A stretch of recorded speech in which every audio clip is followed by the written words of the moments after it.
Sebuku Tak Secerita. Antologi cerpen oleh tim Nubar Arts 2021. Waktu yang Indah, karya Afria Leisa. El! Teriakan Erlan terdengar ke seluruh ruangan. Lagi-lagi mimpi itu, batinnya. Ia baru saja terbangun dari mimpi buruk yang sudah setahun ini terus-menerus menghantui. Erlan merasa benar-benar frustasi, hingga menjambak rambutnya kesal. Pintu kamar Erlan terbuka lebar. Indah muncul membawa makanan. "Mimpi lagi, Lan?" tanyanya seraya meletakkan nampan berisi makanan di karpet sebelah ranjang. Erlan diam seribu bahasa. Indah tersenyum simpul. "Lan, sampai kapan lo mau menghindar? Gak akan nyelesain masalah, tahu gak lo?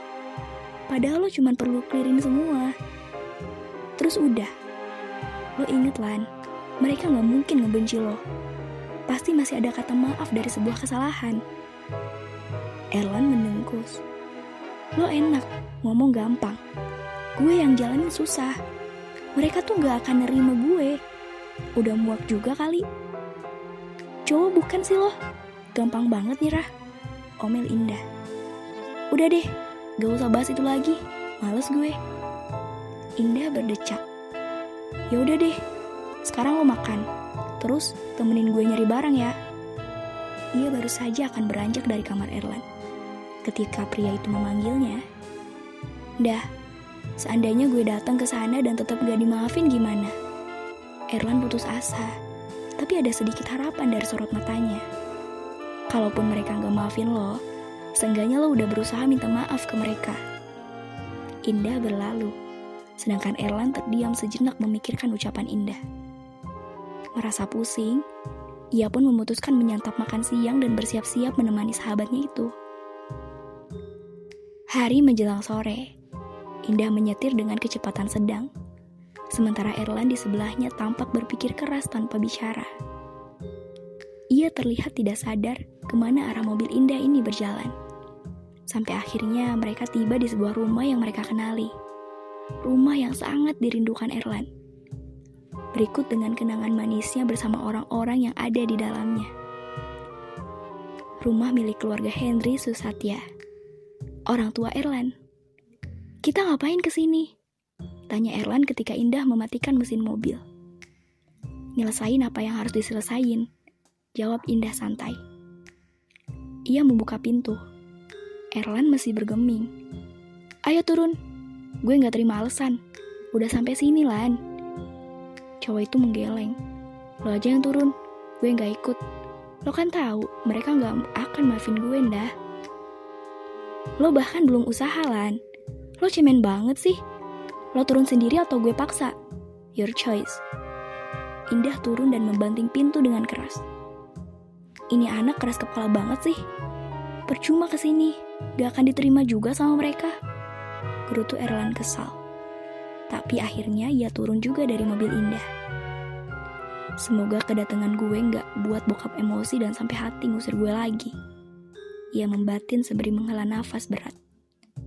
"Tenang Lan, gue bakal bantuin lo," bisik Indah yang melihat keraguan Erlan. Erlan membalasnya dengan senyuman. Akan tetapi, Indah bisa melihat ketegangan pada raut wajahnya. Sudah setahun Erlan tidak pulang ke rumah ini.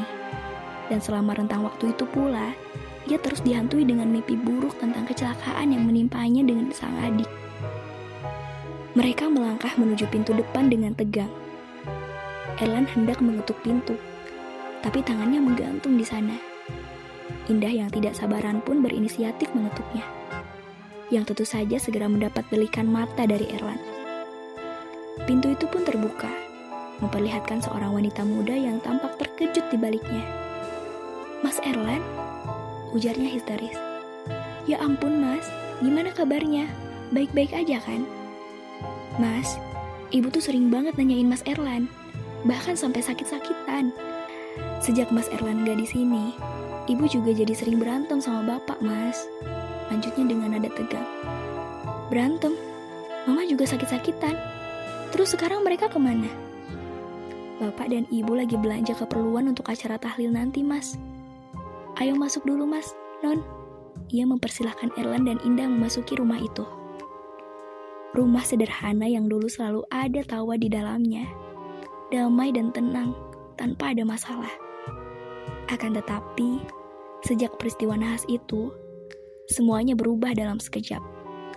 Keadaan tidak lagi sama. Tidak ada lagi kehangatan di dalamnya. Sungguh perubahan drastis yang harus Erlan terima bulat-bulat. Semua memang karena kesalahannya. Dia adalah penyebab dari semua keadaan ini. Hingga keluarga sendiri membencinya. Bahkan ia juga harus kehilangan adik mungil semata wayang, Elina Putri Susatya. Mbak, aku ke kamar Elina boleh? Ya jelas boleh, Mas. Ini kan masih rumah Mas Erlan juga. Erlan tertawa. Udah setahun aku ninggalin rumah, Mbak. Mana mungkin ini masih rumahku? Ujarnya miris, lalu meninggalkan Indah bersama Mbak Rati. Selama ini Mas Erlan tinggal di mana sih, Non? Kok nggak ada kabar? Indah duduk di salah satu sofa ruang tengah. Dia tinggal di kosan dekat rumah aku, Mbak. Bukan yang nggak ada kabar, tapi dia belum siap ke sini. Takut diusir lagi sama Om. Kasian Mas Erlan. Ibu juga kadang suka mimpiin Non Elina, tapi sering nangis tiap datang ke mimpi ibu. Katanya, mungkin Non Elina sedih karena keluarganya jadi kayak gini ya, Non. Cerita Mbak Rati merasa sedih. Mungkin, Mbak. Aku juga kasihan sama Erlan sih. Dia kayak menderita banget. Kalau aku nggak diam-diam bawa dia ke sini, mungkin dia nggak akan berani terus ngadepin kenyataan.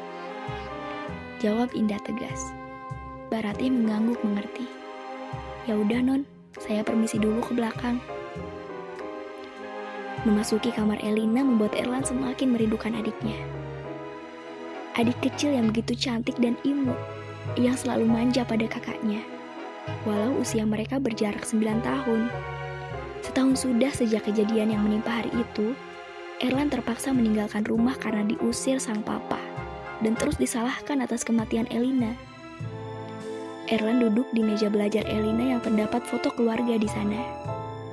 Foto Erlan yang menggendong Elina dengan ekspresi berpura-pura keberatan dengan tubuh adiknya itu. Ada juga foto Elina bersama kedua orang tua saat mereka berlibur ke Malaysia. Seketika air matanya jatuh lagi. Ia menangis. Maafin kakak, El. Kakak nyesel udah bikin kamu pergi. Kakak yang salah karena udah ceroboh gak bisa jagain kamu. Ia sangat menyesali apa yang telah terjadi. Perlahan, ia menghapus air mata. Erlan melangkah ke lemari pakaian. Ketika membuka, dilihatnya gaun berwarna putih yang pernah diberikan kepada Elina. Ia mengambil kemudian diciumi perlahan dan dipeluknya dengan erat. Kakak inget banget ngasih baju ini sebagai kado ulang tahun kamu. Waktu itu kamu lucu banget, El. Kamu kelihatan seneng banget sampai loncat-loncat. Kakak nggak tahu apa yang buat kamu sampai segitu senengnya. Erlan tertawa sendiri membayangkannya. Pintu kamar terbuka. Lan, mereka pulang, ujar Indah di ambang pintu. Erlan meletakkan gaunnya kembali ke dalam lemari. Sekali lagi, matanya menatap sekeliling kamar itu. Demi kamu, El. Demi kamu. Kakak harus memberanikan diri nemuin papa dan mama hari ini. Setelah mengatakan itu, Erlan meninggalkan ruangan bersama Indah. Mereka menuruni anak tangga dan tiba di ruang tengah. Bersamaan dengan orang tua Erlan memasuki ruangan. Kondisi ruangan mendadak sunyi. Erlan, sang mama memanggilnya lembut. Ia pun menghampiri Erlan yang sudah ingin menangis karena terlalu merindukan mamanya. Erlan memeluk mama dengan erat. Begitupun sebaliknya. Ma, maafin Erlan ya. Erlan udah ninggalin mama. Maafin Erlan, Ma. Karena udah jadi anak yang ngecewain mama. Maafin Erlan. Bisiknya di telinga sang mama. Tangisnya kembali pecah dalam pelukan itu. Erlan, ini bukan salah kamu, Nak. Mama gak pernah nyalahin kamu atas meninggalnya Elina. Semua ini udah takdir dari Tuhan. Ujar mama dengan tangis yang pilu. Seketika itu juga, tangan mama ditarik dengan kasar oleh papa. Apa kamu bilang? Semuanya takdir. Ma, takdir itu bisa berubah kalau anak ini bisa nyetir dengan benar. kita pasti gak akan kehilangan Elina. Ma, Mama harus sadar itu, bentaknya marah. Pa, aku minta maaf. Aku tahu aku salah. Aku teledor dan gak bisa jagain Elina dengan baik, Pa. Kalau aja waktu itu aku gak ngajak Elina jalan-jalan, mungkin gak akan ada kejadian itu. Aku gak bermaksud sama sekali untuk membunuh Elina. Aku sayang banget sama Elina. Aku terima Papa hukum aku seberat apapun. Tapi aku mohon maafin aku. Gimana pun, aku masih anak Papa dan Mama. Papa menghempas tangan Erlan dan mendorongnya agar menjauh. Papa, Mama histeris. Elina meninggal itu takdir, bukan karena Erlan. Erlan juga berusaha nyelamatin diri saat itu. Tapi Tuhan berkata lain, Pa. Tuhan lebih sayang Elina daripada kita. Beruntung Erlan selamat. Kalau sampai meninggal, apa Papa masih bisa menyalahkan Erlan? Pa, Erlan adalah harta yang kita punya sekarang. Mama pikir Elina juga gak akan senang dengan tindakan kita yang terus menghukum Erlan seperti ini. Om, kurang apa lagi Erlan dikejar rasa bersalah. Selama setahun ini, Erlan terus dihantui dengan mimpi-mimpi tentang kecelakaan itu. Apa masih belum cukup penderitaan Erlan buat Om? Timpal indah yang sejak tadi dia melihat pertengkaran di hadapannya. Erlan kembali menghampiri papanya. Ia bersujud di hadapan Papa, meraih tangan pria yang sudah membesarkannya itu dan meletakkan di atas kepalanya. Pa, Erlan benar-benar minta maaf. Papa boleh pukul aku, siksa aku, atau bahkan ngelakuin apa aja yang Papa mau ke aku. Tapi Papa harus maafin aku. Erlan masih butuh Papa dan Mama. Elina juga pasti gak mau keluarga kita pecah kayak gini, Pa. Katanya masih terus berusaha. Papa melepaskan tangan Erlan dari tangannya. Erlan menatap nanar. Papa mengangkat tubuhnya dengan kasar. Namun tanpa disangka, sang Papa justru memeluknya. Maafin Papa, Erlan. Selama ini Papa belum bisa menerima kepergian Elina yang begitu cepat. Benar kata Mama, hanya kamu satu-satunya harta kami yang tersisa. Nah, Papa hampir gila dengan semua masalah ini. Elina pergi, Papa mengusir kamu, dan Mama kamu sakit. Semuanya membuat Papa hilang kendali dan berubah menjadi temperamental. Maafin Papa, Erlan. Papa juga menyesal melakukan ini. Ulangi. Maafkan Papa, Erlan. Papa juga menyesal melakukan semua ini. Papa terlalu menyayangi Elina, dan Papa gak sanggup kehilangan dia. Erlan menangis dalam pelukan Papa. Pelukan yang selalu bisa menghangatkan hatinya setelah sekian lama. Pa, Erlan tahu, Papa gak perlu minta maaf, karena Papa gak salah. Mulai sekarang, kita sama-sama lagi ya, Pa. Ma, Erlan akan jaga keluarga ini lebih baik. Semuanya juga demi kebahagiaan kita dan Elina. Mama menghampiri kedua pria yang disayanginya itu. Elina sudah pasti lebih bahagia melihat kita bersatu lagi, sayang. Katanya sedih dan juga senang. Mereka pun berpelukan erat. Sedangkan Indah dan Mbak Rati, mereka hanya menatap penuh haru. Tenang ya El, jangan sedih lagi. Mereka udah kembali seperti dulu kok. Maaf harapan kamu baru tercapai sekarang, batinnya.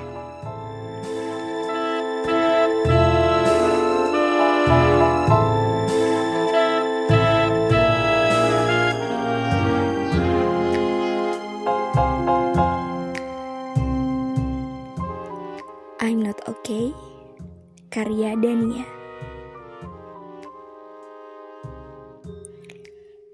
Dan sesungguhnya di antara kami, jin, ada yang saleh dan ada pula kebalikannya. Kami menempuh jalan yang berbeda-beda. Quran Surat Al-Jin ayat 11. Dina, tolong bantu ibu mengangkut barang-barangmu ke dalam kamar, nak. Perintah Ibu Erlina kepada anak semata wayang yang berusia 13 tahun itu. Tapi Ibu, aku lelah sekali rasanya. Boleh nanti saja. Tukas Erlina malas-malasan. Ia sedang duduk setengah berbaring di sofa besar ruang tamunya. Perjalanan dari rumah lama ke rumahnya yang baru ternyata sangat lama dan melelahkan. Ayahnya pindah tugas ke kota baru. Kota kecil yang masih kental dengan budaya tradisional penduduknya. Udaranya terasa lebih dingin dan sejuk dibandingkan kota sebelumnya. Rumah baru Erlina bukan di permukiman seperti yang lama, tetapi ia tinggal di kawasan kompleks rumah megah di mana rumah-rumahnya sangat besar dengan berhalaman luas. Kamu gak usah alasan gitu deh, Lina. Ayah tahu kamu tidur di sepanjang jalan tadi. Ayo, segera bantu ibumu. Toh itu kamarmu sendiri. Omel ayah Erlina sedikit sebal. Ia tahu benar, putri semata wayangnya itu hanya pura-pura saja. Ya sudahlah, aku sendiri saja yang membereskan kamarku, sungut Erlina. Ia kemudian berjalan dengan menghentak-hentakan kaki, tanda sedang kesal, menuju kamar barunya. Ibu, biarkan aku saja yang menata barang-barangku. Ibu boleh menata barang di ruang lain saja, tukas Erlina pada ibunya. Oh, ya sudah kalau begitu, ibu keluar dulu ya. Ibu Erlina bersingut keluar dari kamar Erlina diikuti dengan anggukan sang anak. Setelah ibunya pergi, Erlina menutup pintu kamar, lalu memandang sekeliling. Kamar Erlina terletak di belakang kamar utama. Di dalamnya terdapat satu jendela menghadap ke jalan besar yang memisahkan rumah barunya dengan rumah besar lainnya berwarna kuning. Alih-alih membereskan barang-barang di dalam kamar, ia justru menjatuhkan badan ke atas kasur yang menghadap ke jendela kamar. Jendela sengaja ia buka agar udara sejuk bisa dinikmati dengan leluasa. Masih jam 9:30, batin Erlina saat melirik jam dinding yang tergeletak di pojok bawah kamarnya. Udara dingin kota itu seperti menghipnotis Erlina untuk bermalas-malasan dan memejamkan matanya sebentar. Erlina menguap sebelum kemudian tak sadarkan diri. Ia ketiduran. Erlina, bangun. Ayo kita main di luar. Erlina tersentak kaget ketika ada suara yang memanggilnya. Suaranya seperti anak laki-laki yang berusia sebaya dengannya. Mata Erlina terbuka dengan posisi badan yang tidak berubah. Ia masih berusaha mencari sumber suara tersebut, sembari meyakinkan diri sendiri apakah ia sedang mimpi atau ini semua nyata. Suara itu hilang. Aku pasti sedang mimpi tadi, gumam Erlina sebelum ia melanjutkan menutup matanya lagi. Hei, malah molor lagi. Ayo bangun dan keluar. Suara itu muncul lagi. Samar, tapi jelas. Kali ini Erlina benar-benar bangun dan terduduk di atas kasurnya. Matanya tanpa sadar menyapu sekeliling kamar. Tidak ada siapa-siapa, pikirnya. Ia melirik ke arah jam dinding yang masih teronggok di bawah. 10.30 AM. Oh, lumayan lama juga aku tidur tadi, gumam Erlina. Ia kemudian tak sengaja melihat ke arah luar jendela. Di sana, di depan rumah seberang kamarnya, tampak sesosok anak laki-laki sebaya sedang melambaikan tangan ke arahnya. Mata Erlina menyipit untuk mendapat penglihatan lebih jelas. Ia melangkahkan kaki mendekati jendela, sambil tetap memandangi anak laki-laki itu. Telunjuk tangan kanan Erlina menunjuk dirinya sendiri sebagai isyarat. Apakah benar anak laki-laki tersebut melambaikan tangan untuknya? Anak laki-laki itu mengangguk, tanda bahwa ia membenarkan pertanyaan Erlina. Oh, ternyata dia yang dari tadi memanggil-manggil namaku. Kok bisa tahu nama aku ya? Pasti ayah sudah pernah menceritakanku pada orang tuanya saat ayah berkunjung ke rumah baru ini dulu. Erlina membatin untuk menyelidiki bagaimana anak laki-laki itu bisa tahu namanya. Perawakannya ideal, dengan rambut ikal, hitam, dan pendek. Kulitnya sawo matang, dan matanya menyipit seperti mata kucing. Anak itu mengangguk seperti berkata, "Ayo main." Erlina pun mengangguk semangat. Sepertinya sudah lupa janji pada sang ibu untuk merapikan kamar. Ia langsung menyambar kardigan rajut warna ungu, sebelum kemudian bergegas membuka pintu kamar. Ayah dan ibunya tampak masih sibuk di bagian belakang rumah baru mereka. "Bu, aku keluar dulu ya, mau main ke rumah seberang," pamitnya sambil buru-buru pergi keluar rumah. Orang tua yang memanggil-manggil namanya bahkan tidak dihiraukan lagi. "Aku cuma sebentar. Aku akan ada di rumah lagi sebelum zuhur. Aku janji," teriak Erlina sembari kabur. Erlina harus melewati teras halaman depan rumah yang lumayan luas untuk akhirnya bisa sampai ke pagar utama rumahnya. Di depan pagar, sudah tampak seorang anak laki-laki yang dia lihat dari kamar tadi. Anak itu memakai kaos berwarna hijau. Ia tampak melambaikan tangannya sambil tersenyum bersahabat. Giginya terlihat putih dan rapi. Setelah Erlina membuka pintu pagar dan keluar, ia bersalaman dengan anak laki-laki itu. Erlina, Erlan, anak laki-laki itu menyebut sebuah nama. Kamu barusan pindahan ya? Lanjutnya. Iya, baru sampai sekitar jam 9 tadi. Cerita Erlina. Kamu sudah lama di sini? Tanya Erlina so akrab. Lumayan, tukasnya. Orang tuamu mana? Ada di dalam? Erlan memastikan. Erlina mengangguk ramah. Mereka berdua lalu berjalan mengelilingi kompleks sambil berkenalan lebih jauh tentang diri masing-masing. Erlan anak yang ceria dan ramah, meski Erlina merasa ada yang aneh dengannya. Namun, Erlina tidak tahu apa itu. Yang pasti, saat ia berjalan dan mengobrol berdua dengan Erlan, ia mendapat pandangan yang aneh dari orang-orang yang melewati mereka berdua. Pandangan bingung dan sedikit malu. Tidak terasa, tibalah waktu yang dijanjikan Erlina kepada orang tuanya untuk segera kembali ke rumah. Ia segera berpamitan kepada Erlan. Lan, aku pamit dulu, aku harus pulang. Ujarnya buru-buru pada Erlan. Yah, buru-buru banget sih, Lin. Balas Erlan sedikit kecewa. Kita kan baru sebentar ngobrolnya. Lanjutnya memohon. Iya, nanti sore kita ngobrol lagi lah. Yah, jawab Erlina membalas permohonan Erlan. Erlan menggeleng dan belum sempat menjawab apapun saat Erlina sudah pergi meninggalkannya di ujung jalan dekat rumahnya. Erlina berlari tergesa-gesa menuju bangunan megah berwarna merah yang untuk beberapa tahun ke depan akan menjadi tempat tinggalnya. Tepat di depan gerbang rumah Erlina, ia menoleh ke belakang tempat ia berpamitan dengan teman barunya tadi. Niatnya memberi kode sampai ketemu lagi nanti sore. Tapi Erlina sedikit kecewa karena Erlan sudah tidak di sana. Ia sudah pergi. Erlina bingung dan terkejut. Begitu cepatnya teman laki-laki barunya itu lenyap.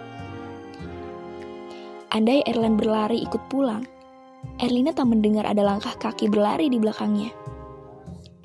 Matanya jelalatan menyapu jalanan di sekitar rumahnya itu.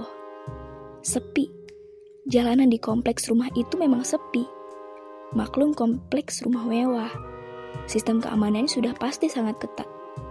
Tidak sembarangan pula orang bisa bertamu. Jadi, Erlan kemana? Erlina akhirnya memilih untuk tidak terlalu mengikuti kebingungannya dalam mencari kemana pergi Erlan. Ia takut terlambat sampai di dalam rumah. Bagaimanapun, janji pada orang tuanya harus ia tepati. Jika ia tak ingin izin bermainnya dicabut selama sebulan oleh ayah dan ibunya. Erlina masuk dan mengucapkan salam. Waalaikumsalam, jawab ibu dari dapur. Anakku sudah pulang rupanya. Seru tadi jalan-jalannya. Tanya ibu begitu lembut dan ceria. Seru banget, Bu. Tukas Erlina sambil menyusul ibunya ke dapur untuk mencuci tangan. Lalu membantu mempersiapkan makan siang. Setelah beberapa saat, ayah, ibu, dan Erlina sudah berkumpul di ruang makan. Makanan sudah tersaji di hadapan mereka. Seperti biasa, sambil makan, keluarga kecil itu berdiskusi dan bercerita tentang apa saja yang mereka alami di hari itu. Anak mana yang tadi main kesini, Len? Tanya ayah membuka pembicaraan. Anak rumah seberang itu ya, jawab Erlina tenang setelah menelan makanannya terlebih dahulu. Yang rumah warna kuning, tukasnya. Bukan reaksi yang Erlina harapkan saat ayah dan ibunya tersedak hampir bersamaan setelah mendengar jawabannya. Erlina melongo, bingung memandangi kedua orang tuanya. Ayah, ibu, enggak apa-apa? Tanyanya panik. Kedua orang tua Erlina tampak berusaha menenangkan diri masing-masing. Mereka berdua hampir bersamaan mengambil air putih yang ada di hadapan, lalu meminumnya. Setelah itu, ayah Erlina terlihat mengambil ancang-ancang seperti akan mengungkapkan sebuah rahasia yang besar pada Erlina. Nah, lain kali jika kamu bertemu teman baru, tolong ceritakan pada ayah atau ibu dulu sebelum kamu menemuinya. Ayah Erlina mencoba berbicara dengan tenang memohon pada putrinya itu. Memangnya kenapa ya? Ada apa sebenarnya? Erlina tampak tidak sabar mendengar alasan dari kedua orang tuanya. Rumah kuning di seberang jalan itu kosong, sayang. Tidak ada keluarga yang tinggal di sana, ungkap ayah Erlina lirih sambil memandangi wajah putrinya dalam-dalam. Erlina terlihat sangat syok. Sayang, kamu baik-baik saja kah? Ibu Erlina menyadarkan putrinya yang tiba-tiba melotot ke arah depan pintu kamarnya. Di sana, tampak Erlan sedang tersenyum dan melambaikan tangan padanya.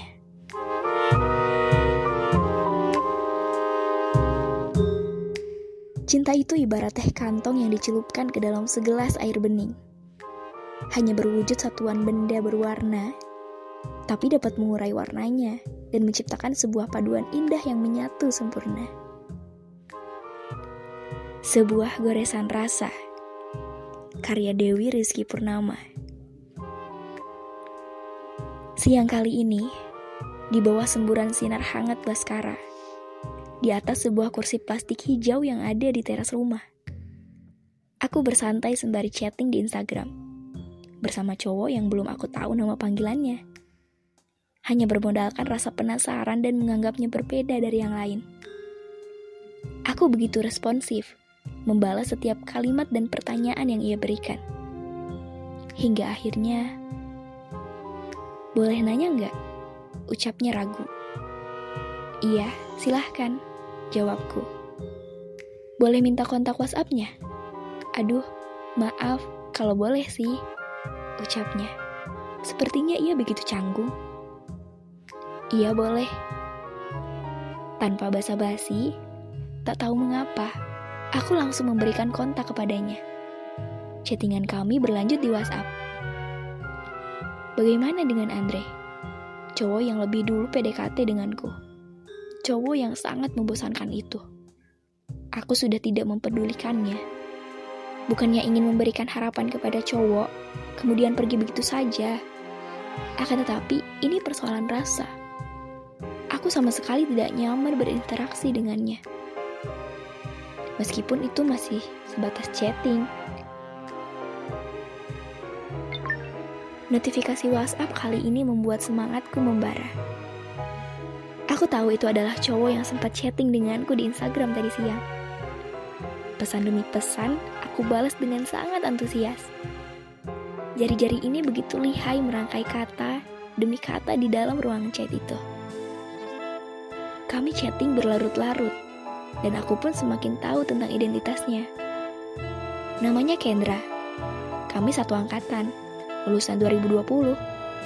Namun, ia setahun lebih muda dariku. Ia pernah menjadi ketua organisasi di salah satu SMA negeri yang ada di kota Makassar. SMA Kebangsaan. Kami berdua sama. Dahulu, aku juga menjabat sebagai ketua organisasi di sekolahku, di SMA Nusa Bakti. Kendra adalah orang yang asyik dan sama sekali tidak membosankan. Yang jelas, ia sangat berbeda dengan Andre. Doain ya, tahun ini aku daftar abdi negara, ucapnya. Wah, good luck, semoga lulus, jawabku. Iya, amin. Semoga kamu juga bisa sukses dapat gelar dokternya, kata Kendra. Perasaan heran kembali kurasakan. Bagaimana ceritanya ia bisa tahu jika aku melanjutkan studi pendidikan dokter? Usut punya usut, dan dari pengakuannya sendiri, ternyata ia sudah memperhatikanku selama sebulan terakhir. Ia mencari tahu berbagai informasi tentang diriku. Bertanya ke teman-teman di sekolah, bahkan sampai stalking Instagramku. Amin, makasih doanya, jawabku. Malam seakan diselimuti kabut dingin dan menusuk hingga ke tulang. Saat ini, aku ditemani dengan secangkir teh hangat, stoples kue nastar, dan tentunya dengan segenggam ponsel yang isinya adalah chattingan dengan Kendra, si cowok asik itu. Gak ganggu waktunya kan, Kir? Tanya Kendra. Gak sama sekali, Ken, ucapku santai. Kok belum tidur? Awas, ntar telat bangun sholat subuh, kata Kendra. Udah lumayan ngantuk sih, gak lama lagi aku tidur nih, jawabku. Udah diucapin sama doi belum? Gurau Kendra. Gak punya doi aku mah. Jawabku. Kendra adalah tipe orang yang humoris. Dan aku suka itu. Tak ada pembahasan yang membosankan. Pastinya ia selalu membuatku tersenyum tak jelas di depan layar ponsel ini. Kalimat demi kalimat semakin mencairkan suasana, hingga akhirnya membawa kami berdua terlelap tidur. Chat dengan Kendra masih berlanjut. Sudah 3 bulan berlalu. Komunikasi kami selalu terjalin dengan baik. Aku tidak bisa berbohong soal perasaan suka yang kian membuncah di dalam diriku. Sore ini, di tengah kepungan hujan lebat yang hebat, Kendra membahas hal yang dapat dikatakan serius. Hal yang mungkin akan menjadi sesuatu bersejarah untuk beberapa waktu ke depan. Bahkan selamanya. Kir, aku mau... Ya Ken, mau apa? Aku mau dengan kehadiranmu ini bisa membuatku berhenti mencari wanita lain. Ucap Kendra. Hah? Maksudnya gimana Ken? Tanyaku heran. Aku sayang sama kamu. Aku mau kita membangun komitmen berdua. Entah kenapa aku begitu yakin, Kir, bahwa kamu itu adalah wanita yang selama ini aku cari, dan yakin bahwa kamulah yang terbaik. Ucap Kendra serius. Apakah hari ini benar-benar akan menjadi sebuah tanggal bersejarah untuk aku dan Kendra? Aku yang memang sejak awal juga suka dengannya, bahkan mungkin jatuh cinta. Dan kali ini dia seolah membalas semua rasa itu. Tepatkah jika aku juga mengutarakan semuanya hari ini? Ken, sebenarnya aku juga mau bilang, aku nyaman sama kamu. Cara kamu chat beda banget dengan yang lain. Jujur aja, aku ini tipe cewek yang susah sreg sama cowok. Sumpah. Tapi sama kamu beda. Jawabku. Aku udah lama banget gak berani punya hubungan dengan cowok. Trauma, takut, dan intinya gak mau memori-memori burukku dulu terjadi lagi. Kamu ngerti kan maksud aku? Lanjutku yang justru membalas kalimat Kendra lebih panjang. Iya, aku ngerti kok, Kir. Aku jamin itu gak bakalan terulang di kamu. Ucap Kendra. Aku cuma minta, jaga hati kamu baik-baik. Tutup serapat-rapatnya buat cowok lain. Aku juga gak mau memori buruk di hidupku dulu terjadi lagi. Lanjutnya. Sebelumnya, Kendra pernah menyinggung perihal hubungannya dengan Fanny, wanita pengecut yang berkhianat di atas hubungan yang sudah berjalan selama 10 tahun. Kecewa, perih, sakit. Itulah yang dirasakan oleh siapapun yang ketulusannya dibalas dengan pengkhianatan. Termasuk Kendra pada saat itu. Ia tak ingin hal itu terjadi lagi. Iya, Ken. Aku mau membangun dan menjaga komitmen ini. Tukasku. Ken, kamu harus tahu. Dulu itu aku pernah ninggalin cowok begitu saja. Lanjutku. Kok bisa, Kir? Balas Kendra. Aku tahu kalau ia bukan cowok yang baik. Kelakuannya mulai gak waras. Jadinya aku memutuskan untuk pergi, kataku. Aku mau cari cowok yang baik-baik. Lanjutku lagi. Semoga aku adalah cowok baik itu, Kir. Kalau kamu cari yang berparas tampan, punya banyak duit, aku mundur sekarang. Tapi kalau kamu cari yang benar-benar tulus dan bisa ngejagain kamu, aku bisa. Jelas Kendra. Siap Ken, aku pegang semua kata-katamu. Kita membangun komitmen ini bersama, mempertahankannya, dan menuai hasilnya kelak bersama. Jawabku. Jutaan tetes hujan menjadi saksi bisu pembahasan dua sejoli yang ternyata saling mencintai. Kirana dan Kendra. Sebuah komitmen akhirnya terbangun di antara kami berdua. Dua orang yang hanya saling mengenal dan menjalin hubungan melalui dunia maya. Tak ada tatap muka, apalagi bercakap langsung. Instagram, WhatsApp, dan sebuah ponsel dari masing-masing genggaman kami adalah media indah yang berhasil menyatukan perasaan. Bahkan menciptakan sebuah komitmen yang berjanji untuk selalu kuat dan bertahan selamanya, hingga maut memisahkan. Kendra, iya, itu adalah nama yang akan selalu kupuja. Cowok yang sama sekali aku tidak menyangka bisa membuatku luluh dalam waktu sesingkat ini. Kendra menjadi pencetak rekor. Pertama kalinya seorang aku berani membangun komitmen dengan cowok hingga seyakin ini. Yang dulunya hanya menjalin hubungan abal-abal, tak jelas. Kau tunggu Bintar aku tunggu kuliahmu. Singkat, tapi sejatinya penuh dengan makna, bukan? Kalimat itu akan menjadi gambaran hubungan kita ke depan, Kir, kata Kendra. Iya, Ken, amin, jawabku. Aku cuma mau kamu nemenin dan tunggu aku sampai sukses. Aku juga bakal ngejagain kamu terus, terlebih selama kuliah di Jakarta nanti, kata Kendra. Makasih, Ken. Aku berdoa semoga tahun ini adalah garis tangan kamu jadi abdi negara, kataku. Ini akan menjadi awal dari perjalanan kami ke depannya. Agenda untuk saling menatap wajah satu sama lain secara langsung akan segera kami rencanakan.